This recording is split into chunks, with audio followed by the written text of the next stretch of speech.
Welcome back to First Seasons, everybody. It is week 29 and we have plumbers on site, electricians on site, low voltage on site. Still got some carpenters kicking around. Lots of action happening. It's the Sprucehill way. Let's jump in and take a look and check it out. Come on, let's go.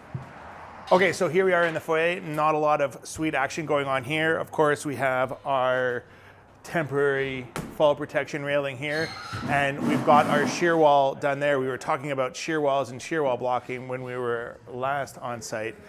Keep rocking and rolling and come over here. One of the things I asked our team to do when I was here last time was just put up like a one rung fall protection sort of thing here. It's a small step down, but I just figured like having something here where you could easily duck under, great. But otherwise, like if you're, like me, yakking and you step backwards, it's like, oh, I shouldn't take another step back. So again, safety never takes a holiday. Safety first, always, right? Now, keep coming in here. Lots of wire getting pulled. I'm assuming that there will probably be splicing through the rest of the week. And then we have Sina, he was hiding over there. He's here getting all of the home automation and low voltage wiring done. Next Gen Technologies, fantastic group of people. So they're doing all of our home automation and lighting control. We have SMR Plumbing and Heating doing all of the plumbing and HVAC on this project. And we have Tor Electric doing all of the electrical work on this project. So we've got really great trade partners working with us on this one. So really excited to see what they put together for these clients. All right, so we are in the powder room of this home, and Kyle noticed, which I would have noticed eventually, but he caught it before I did. We've got these new stub outs for the water for the toilets. And this just screws right off, and then this has got your connection to your braided line that would go into your tank. I'm guessing there's some sort of really cool finish that goes on top of this. So the drywallers will just cut their drywall tight to this, and there must be some sort of like funky escutcheon that screws into here and cleans this off after the fact. I've never seen anything like that before. That's a first for me. I think it's pretty cool, and you know what, I'll tell you what, like SMR really do a great job for us. I'm real happy when I see them on site. They really seem to stay on top of things. So really, not to take away from our other plumbing trade partners, but SMR, great stuff, guys. Keep it up. And once again, for my American friends, PVC drainage. Huh?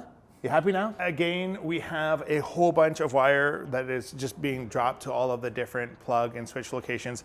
And again, like this is why, I talk about on this channel and in our content. And again, that's why it's so important to do that box out walkthrough with your clients or with your contractor, depending on what your role is as you watch this video, before you start pulling wire, because it is so easy to move this over here or move this over here. But once these wires have been cut to length and spliced into that box, it becomes a lot more difficult and more expensive, and in some cases, borderline impossible. I mean, anything's possible if you got time and money, right? But it becomes way more difficult. So do your box out. Take the time, really think about where do you want your plugs, where do you want your switches, think it through, walk through the home. Coach your clients to walk into the room and reach for those light switches. Coach your clients to think about, okay, I'm gonna have furniture here. So for example, we're gonna have a bed sitting right here. Plug for behind the bedside table. Switch to control the lighting in the bedroom. Gotta think about where you want stuff, because it's so much easier to do that before the wire gets pulled. Which actually leads me to an interesting conversation that we could have about three-way switches, four-way switches, and lighting control. So, traditionally, we have been using, most switches are considered a two-way, and that is like on or off, right? And that's like a typical light switch.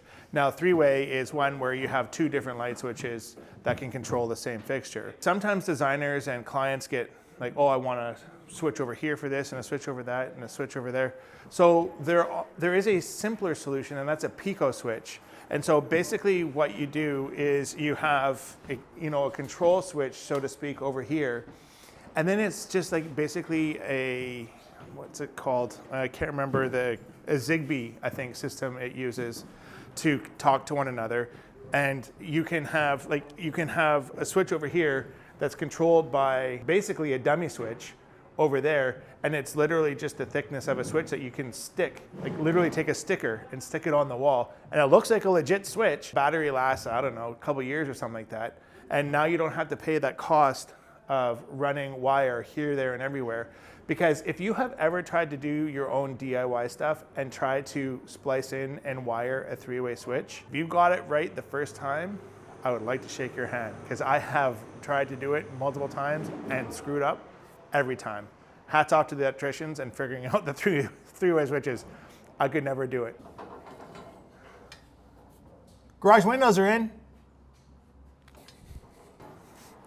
Okay, so more seriously, the garage windows are in. Obviously above the garage door, we actually have Rob from Canadian Doormaster on site measuring up to make sure everything is hunky-dory and looking good. Love those guys, work with them all the time. If you need garage door work, Canadian Doormaster, top shelf. Again, in here, no great rocket science. It's just work, construction work, renovating, getting things done. We've got our building wrap on here. Home is more or less watertight. We are just waiting for the last batch of windows to arrive on site so that we can finish getting the building envelope completed and 100% watertight. So that should be happening in the next week or two, I think. We're making great progress here though, no complaints. That's it.